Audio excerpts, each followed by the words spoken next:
जैसा कि आपने समाचार पत्रों के माध्यम से पढ़ा और देखा होगा कि भोपाल में फ्रांस की घटना को लेकर एक प्रदर्शन होता है। प्रदर्शन में हजारों की संख्या में लोग एकत्र होते हैं। उसमें मैंने क्लियर कहा कि जो घटना फ्रांस में घटित हुई है उस पर प्रदर्शन फ्रांस में करो। मध्य प्रदेश और हिंदुस्तान की धरती पर प्रदर्शन करने की आवश्यकता नहीं है, क्योंकि मध्य प्रदेश की और हिंदुस्तान की धरती पर मुसलमान सुख और शांति और अमन की जिंदगी जी रहा है, 5 टाइम की नमाज पढ़ रहा है, इसको कहीं कोई पाबंदी नहीं है। पाबंदी है तो वहां जाओ। उस पर कुछ लोगों ने बदतमीजी की और मुझे जान से मारने की धमकी दी कि आप जानते नहीं है हम मुसलमान हैं, हम तुम्हारा कत्लेआम कर देंगे, हम तुम्हें मार देंगे। जो हर्ष कमलेश तिवारी का उत्तर प्रदेश में हुआ वही हर्ष रामेश्वर शर्मा तुम्हारा होगा। तो एक तो मैं मुस्लिम कट्टरपंथियों को क्लियर बता देना चाहता हूं कि हे मुसलमानों, इस्लाम को दीन ईमान का घर मानो तो ये इस्लाम भी चलता रहेगा और खुदा की बंदगी भी होती रहेगी। जिस दिन तुम आतंकवाद का समर्थन कर दोगे, पूरा विश्व तुम्हारे खिलाफ युद्ध लड़ेगा।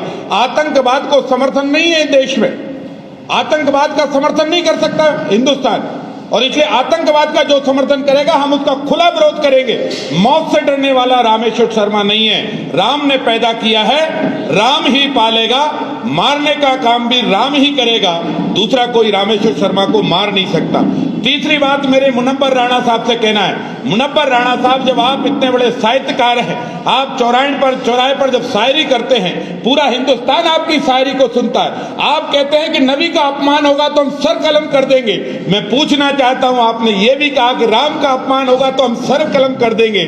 जब एम हुसैन ने भगवान राम की, महावीर की, गौतम बुद्ध की, गुरु नानक की, सीता माता की, दुर्गा माता की नग्न चित्र बनाए, तब मुनव्वर राणा साहब आप कहां थे?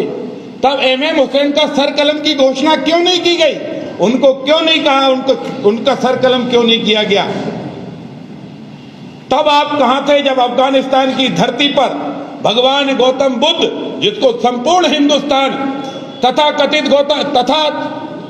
गौतम बुद्ध के नाम से जाना जाता है, और गौतम बुद्ध के प्रति हमारी अगाध श्रद्धा और निष्ठा है, संपूर्ण अनुसूचित समाज भगवान गौतम बुद्ध के शरणागत है, वहां के आतंकवादियों ने, तथाकथित कट्टरपंथी मुसलमानों ने भगवान गौतम बुद्ध की प्रतिमा को बम से उड़ा दिया गया, महावीर जी की प्रतिमा को बम से उड़ा दिया गया, पशुपतिनाथ की प्रतिमा से बम से उड़ा दिया गया। अरे आतंकवाद के दो सुर नहीं होते मुनव्वर राणा साहब, या तो आतंकवाद की खुली पैरवी करो या आतंकवाद के खिलाफ ताल ठोको। अगर आतंकवाद के खिलाफ ताल ठोकोगे तो रामेश्वर शर्मा का समर्थन मिलेगा, हिंदुस्तान के हर नागरिक का समर्थन मिलेगा।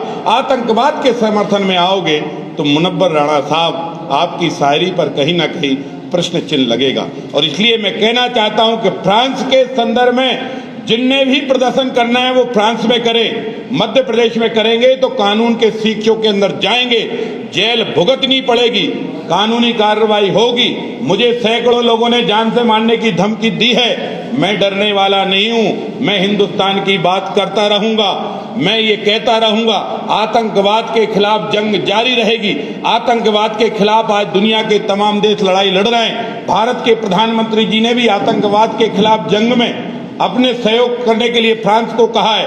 जो आतंकवाद की घटनाओं का समर्थन करेगा हम उसका पूरा जोर विरोध करेंगे। उसके परिणाम में अगर हमें मरना भी पड़ा तो हम मरने के लिए तैयार है, पर सेना का सम्मान नहीं बिकने देंगे, हिंदुस्तान पर आंच नहीं आने देंगे, राम को बदनाम नहीं होने देंगे, सीता माता के नग्न चित्र नहीं बनने देंगे, तिरंगा को नहीं उठाने वाले हाथों के वक्तव्य नहीं होने देंगे।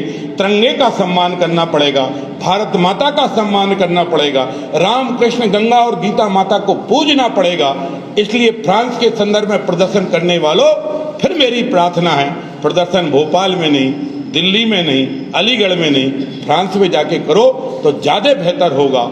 ये मेरी आपके माध्यम से उनको निवेदन भी है, चेतावनी भी है, और ये भी आग्रह है कि सोच समझकर ये अब हिंदुस्तान है।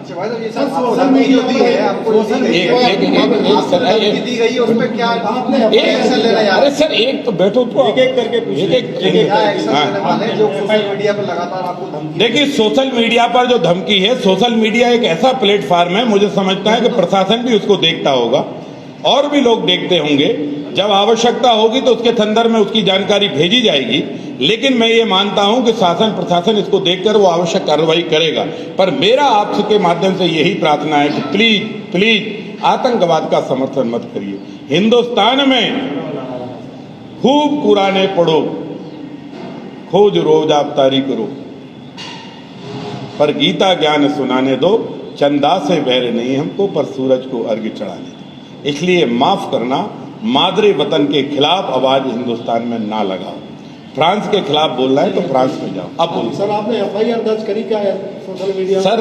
मैं क्या भाजपा राजनीतिक तूल पकड़ रही है, ऐसा समझ पाई, क्यों ऐसा मामला है? मुझे नहीं लगता कि श्रीमान आरिफ मसूद साहब, जो वर्तमान में भारतीय जनता पार्टी के एमएलए नहीं हैं, वो कांग्रेस के नंबर 1, नंबर 2 कांग्रेस के स्टार प्रचारक हैं। उनने जो प्रदर्शन किया है वो प्रदर्शन कोई मेरे कहने में नहीं किया।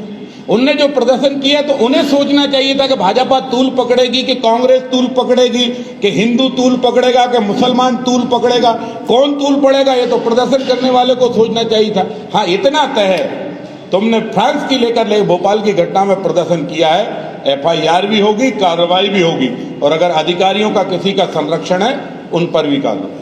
क्या लगता है सर आपको कि ये जो प्रदर्शन किया है इसके पीछे क्या मकसद रहा हो? इसके पीछे केवल हिंदू जनभावनाओं को आंदोलित करना, सांप्रदायिक तनाव प्रदेश के अंदर पैदा करना, और ये दिखाना छाती पीट पीट करके घटना भली फ्रांस में हो पर हम आगजनी भोपाल में करेंगे, घटना भली फ्रांस में हो दबाव हम भोपाल में बनाएंगे, घटना भली फ्रांस में हो बदतमीजी हम भोपाल में करेंगे। इसके पीछे का हेतु ये है, कोरोना की महामारी के बीच में जब प्रशासन ने हमारी देवी देवताओं को विसर्जन करते समय 2-2, 5-5 लोगों से ज्यादा समूह नहीं बनने दिया, चल समारोह की हमने बड़ी भीड़ इकट्ठी नहीं होने दी, और मैं उन धर्मावलंबियों का, देवी भक्तों का भी हृदय से आभार व्यक्त करता हूं कि उनने कहा कि पहले मेरा देश, पहले मेरे नागरिक, हे देवी माँ तेरा विसर्जन भी करेंगे, पर माँ तू अपने बेटों को भी सुरक्षित रख। इसलिए हम थोड़ी सी कोरोना के संक्रमण में दूरियां बना के उनने इसको रखा, आपने उस दूरी का भी ध्यान नहीं रखा और आप लोग हजारों लोग इकट्ठे कर लिए, ये गलत है। इसलिए कानून के दायरे में सबको रहना पड़ेगा, कानून के दायरे से जो बाहर जाएगा उस पर एक्शन होगा। बहुत बहुत धन्यवाद, नमस्कार। एक दिन इस्लामाबाद में तिरंगा फहराएगा, यस। इसके पीछे भाजपा कोई आगामी एजेंडा है? कोई हर एजेंडा दिख तो रहा है, नहीं दिखा, पुलवामा में घुस के मारा, एजेंडा नहीं दिखा, ठीक है, पाक अधिकृत कश्मीर में घुस के मार रहे, एजेंडा नहीं दिखा। बदतमीजी पाकिस्तान करेगा तो बाप है हिंदुस्तान, बाप है हिंदुस्तान, ध्यान रखना पाकिस्तान। तुझे जितने षड्यंत्र आते हैं, तुझे जितने गुर आते हैं, तेरा बाप हिंदुस्तान है। तेरे पैदा करने वाले जिन्ना ने भूल की होगी, अब नरेंद्र मोदी है, अब भूल नहीं होगी। अब अगला तूने गड़बड़ की तो लाहौर की छाती पर ही तिरंगा फहराएगा। करेंगे करेंगे सर। रायसेन में ही प्रेस वार्ता क्यों की, भोपाल में क्यों नहीं? मैं रायसेन में हूँ।